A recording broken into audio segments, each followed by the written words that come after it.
सोनम वांगचुक यांच्या समर्थनार्थ तसेच नीट पेपर घोटाळ्याविरोधात जंतर मंतर नवी दिल्ली येथे शांततेच्या मार्गाने आंदोलन करणाऱ्या युवकांवर काल झालेल्या पोलीस लाठीचार्जच्या निषेधार्थ आज नाशिक शहरातील विविध चौकांमध्ये आंदोलन करून तीव्र निषेध व्यक्त करण्यात आला। आंदोलनादरम्यान उपस्थित पदाधिकारी व कार्यकर्त्यांनी लोकशाहीमध्ये प्रत्येक नागरिकाला शांततापूर्ण मार्गाने आपले मत मांडण्याचा आणि आंदोलन करण्याचा घटनात्मक अधिकार असल्याचे सांगितले। अशा शांततापूर्ण आंदोलनावर पोलिसांकडून करण्यात आलेला लाठीचार्ज हा लोकशाही मूल्यांवर आघात असून त्याचा तीव्र निषेध करण्यात आला।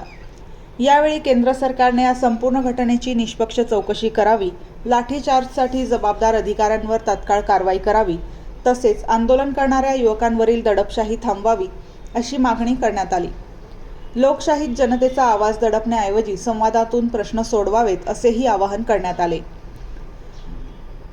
या आंदोलनात नविंदर सिंग अहलुवालिया, नूतन कोरडे, अमर गांगुडे, माजिद पठाण, विकास पाटील, सतीश अस्वरे, जगमेर सिंग खालसा आणि कलविंदर ग्रेवाल हे पदाधिकारी व कार्यकर्ते सहभागी झाले। प्रतिनिधी निलेश शेकोकार, नाशिक।